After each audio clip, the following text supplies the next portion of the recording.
মমতার পদত্যাগের দাবিতে ছাত্র সমাজের ডেডলাইন ২৬শে আগস্টের মধ্যে সিদ্ধান্ত চূড়ান্ত। ফের রক্তে ভিজল তিলোত্তমার মাটি। সাত সকালে আনন্দপুরে উদ্ধার মহিলার ক্ষতবিক্ষত দেহ। খাস কলকাতায় এবার নার্সের শ্লীলতাহানি, গ্রেপ্তার অভিযুক্ত। কেন ওই রাতে সেমিনার হলেই ঘুমোতে গিয়েছিলেন তরুণী? চাঞ্চল্যকর তথ্য সামনে আনল সিবিআই। এই মুহূর্তে আরজিকর কাণ্ড নিয়ে রয়েছে আরও এক বিরাট চাঞ্চল্যকর খবর। সঙ্গে সঙ্গে আজ ফের প্রধানমন্ত্রী নরেন্দ্র মোদী এবং একই সাথে মুখ্যমন্ত্রী মমতা বন্দ্যোপাধ্যায়ের তরফ থেকে গোটা দেশবাসী এবং রাজ্যবাসীর জন্য নতুন করে ঘোষণা করা হলো ৩০টি বিরাট বড়সড় আপডেট, যা কিনা প্রত্যেক নাগরিকের ওপর ব্যাপকভাবে প্রভাব পড়তে চলেছে। প্রত্যেকটি খবরের দিকে বিস্তারিতভাবে আমরা নজর রাখবো।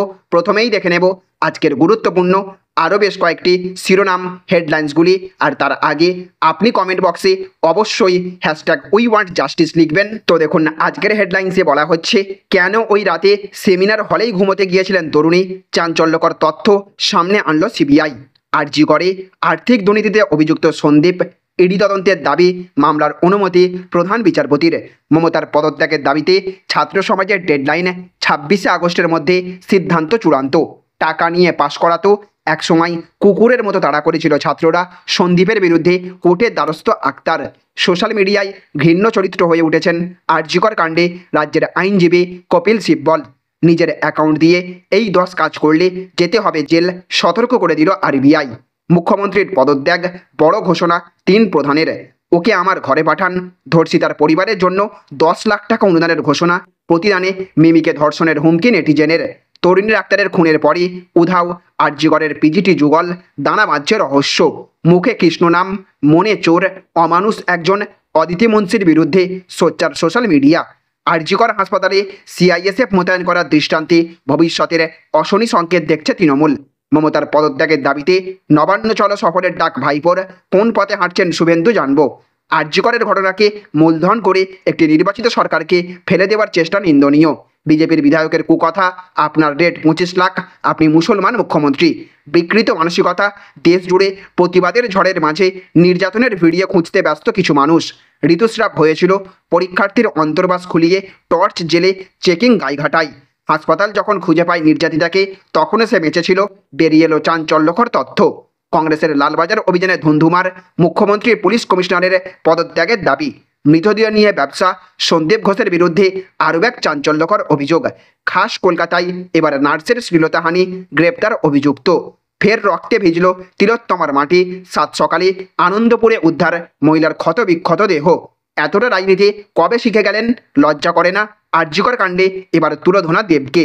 দাদা আমাদের জামা খুলে নিল, তারপর গোপনাঙ্গে স্কুলেই নার্সারির 2 পড়ুয়াকে যৌন নির্যাতন। বয়ান শুনলে গা শিউরে উঠবে। আরজিকর হামলার ঘটনায় নবান্নের বড় পদক্ষেপ। সাসপেন্ড 3 পুলিশ কর্তা। পুলিশ দুর্নীতিগ্রস্ত, রাজ্য সরকারের প্রতি আস্থা হারিয়েছে মানুষ। বিস্ফোরক রাজ্যপাল। আরেকটা বাংলাদেশ হতে চলেছে ভারত। মোদী সরকার ফেলে দেওয়ার ষড়যন্ত্র আমেরিকার।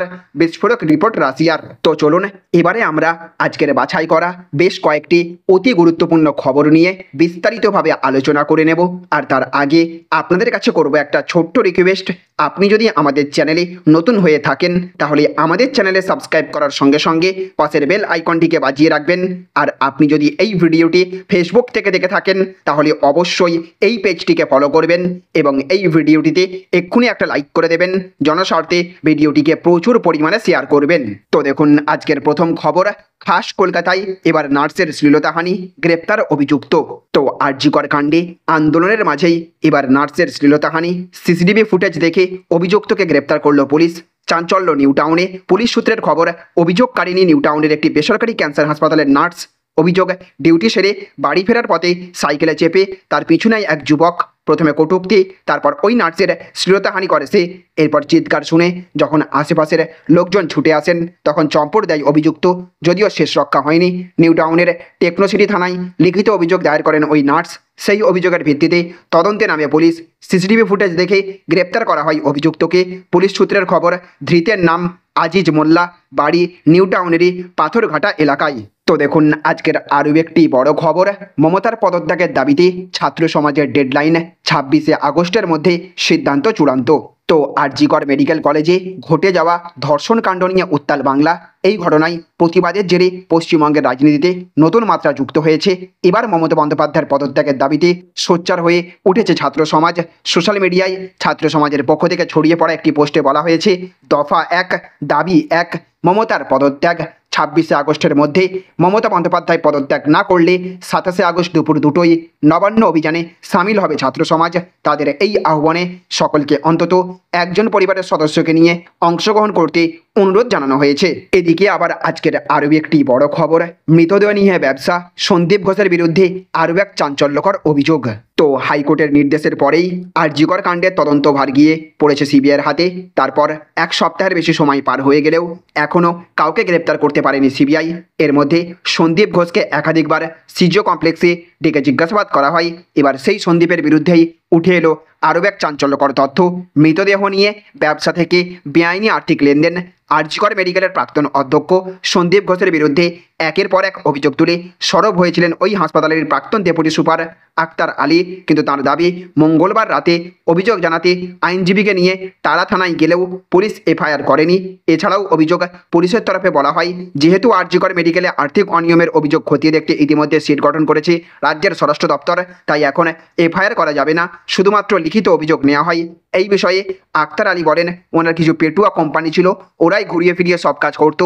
মৃতদেহ নিয়ে তিনি বলেন, উনি ডেথ রেজিস্টার সরিয়ে দিতেন, মৃতদেহ নিয়ে এক প্রকার চোরাচালান করতেন। সন্দীপ ঘোষ এক মাফিয়া ছিলেন। তবে এই বিষয়টি নিয়ে হাইকোর্টের দ্বারস্থ সিদ্ধান্ত নিয়েছেন আরজিকর মেডিকেলের প্রাক্তন ডেপুটি সুপার আক্তার আলীর আইনজীবী তরুণ জ্যোতি তিওয়ারি। তো দেখুন আজকের আরও একটি বড় খবর, আরেকটা বাংলাদেশ হতে চলেছে ভারত।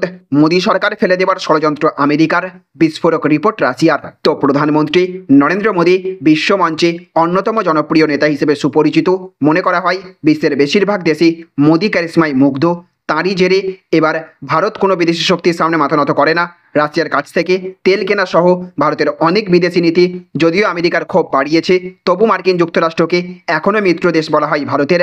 এখানেই গোড়ায় গলদ রয়েছে বলে বিস্ফোরক দাবি করেছে রাশিয়া। জাতীয় সংবাদ মাধ্যম স্পুটনিকের রিপোর্ট বলছে, আমেরিকার গোয়েন্দা সংস্থা সিআইএ বন্ধুত্বের আড়ালে নাকি মোদী সরকারকে উৎখাতের জন্য ব্যাপক প্রচেষ্টা চালাচ্ছে। স্পুটনিক তাদের প্রতিবেদনে দাবি করেছে যে সিআইএ অন্ধ্রপ্রদেশের ব্যাপটিস্ট চার্চ এবং বিরোধী নেতাদের সাথে যোগাযোগ করছে এবং অন্ধ্রপ্রদেশের মুখ্যমন্ত্রী চন্দ্রবাবু নাইডুর সহায়তায় মোদী সরকারকে পতনের জন্য একটি বড় ষড়যন্ত্রের পরিকল্পনা করছে। স্পুটনিক মিডিয়ার এই প্রতিবেদনে তোলপাড় সৃষ্টি হয়েছে। এর আগে আমেরিকার বিরুদ্ধে বাংলাদেশ সরকারকেও উৎখাতের অভিযোগ উঠেছে। এখন স্পুটনিক তার প্রতিবেদনে বিজেপি সরকারকে পতনের জন্য আমেরিকান ষড়যন্ত্রের দাবি করেছে। প্রতিবেদনে এর সমর্থনে কয়েকটি ঘটনার উল্লেখ করা হয়েছে।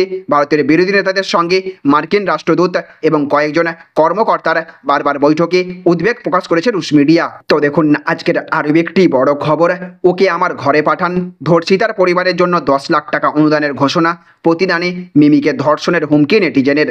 তো সম্প্রতি আরজিকর কাণ্ডের নির্যাতিতার পরিবারের জন্য 10 লাখ টাকা অনুদান ঘোষণা করেন মুখ্যমন্ত্রী। যদিও সেই আর্থিক সাহায্য তারা নেননি, ফিরিয়ে দিয়েছেন। এবার সেই ঘটনার জন্য মিমিকে ধর্ষণের হুমকি দিল এক ব্যক্তি। রাশিদুল নামক এক ব্যক্তি একটি কমেন্টে লিখেছেন, মিমি শুধু একটা মেয়ে বলে তার জন্য খারাপ ভাষা ব্যবহার করতে পারছি না। আজ যদি এই ঘটনা মিমির সঙ্গে ঘটতো তাহলে কি করতিস? মিমির পরিবারকেও 10 লাখ টাকা দিতিস নাকি? তাহলে মিমিকে আমার ঘরে পাঠিয়ে দিস, আমি দিয়ে দেবো 10 লাখ ওর পরিবারকে।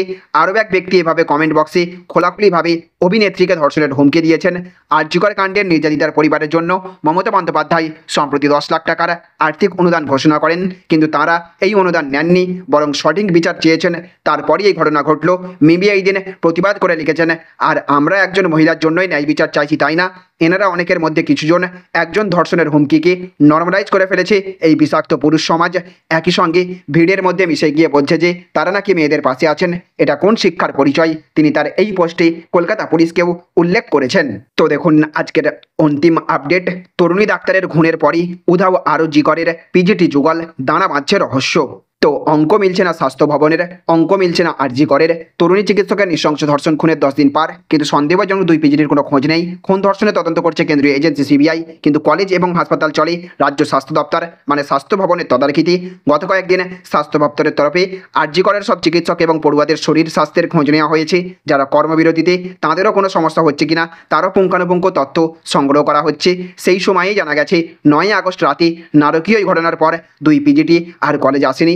এনাদের একজন মহিলা চিকিৎসক, অন্যজন তার পুরুষ বন্ধু। মহিলা চিকিৎসক চেস্ট মেডিসিনের এবং তার ওই বন্ধু অর্থোপেডিকের পিজিটি, দুজনেই দ্বিতীয় বর্ষের। যিনি খুন হয়েছেন তিনিও ছিলেন দ্বিতীয় বর্ষের পিজিটি। প্রশ্ন উঠেছে ওনাকে খুন এবং নির্যাতনের সঙ্গে নিখোঁজদের কোনো যোগ নেই তো 2 পিজিটি চিকিৎসক কেন আসছেন না? কর্মবিরতিতে সামিল চিকিৎসকদের বড় অংশের কাছে উত্তর নেই, বলতে পারেনি স্বাস্থ্য ভবনও। স্বাস্থ্য শিক্ষা অধিকর্তা ডাক্তার কৌস্তব নায়ক বলেছেন, কেন্দ্রীয় এজেন্সি তদন্ত করছি, কিন্তু খবর পেয়েছি সেদিনের ঘটনার পর 2 পিজিটিকে আর কলেজে দেখা যায়নি। আরজিকর সূত্রের খবর, হাড়হিম করা খুনের বেশ কিছুদিন আগেই নিহত তরুণীর সঙ্গে কথা কাটাকাটি হয়েছিল। কিছুদিন কথাও বন্ধ ছিল, তখনকার মতো বিষয়টি মিটেও যায়। কিন্তু 9 আগস্ট নৃশংস খুন এবং ধর্ষণের ঘটনা প্রকাশ্যে আসার পর থেকেই তাদের দুজনকে কলেজের চৌহদ্দির মধ্যেই দেখা যায়নি। তাহলে ফ্রেন্ডস, বুঝতে পারলেন, এই ছিল আজকের কয়েকটি গুরুত্বপূর্ণ আপডেট। এই ভিডিওটি আপনাদের যদি ভালো লেগে থাকে তাহলে অবশ্যই ভিডিওটিতে একটা লাইক করবেন এবং অবশ্যই ভিডিওটিকে রাজ্যের সমস্ত মানুষের কাছে শেয়ার করে সকলকে জানার সুযোগ করে দেবেন। ভালো থাকবেন, সুস্থ থাকবেন। Thank you friends, thank you for watching.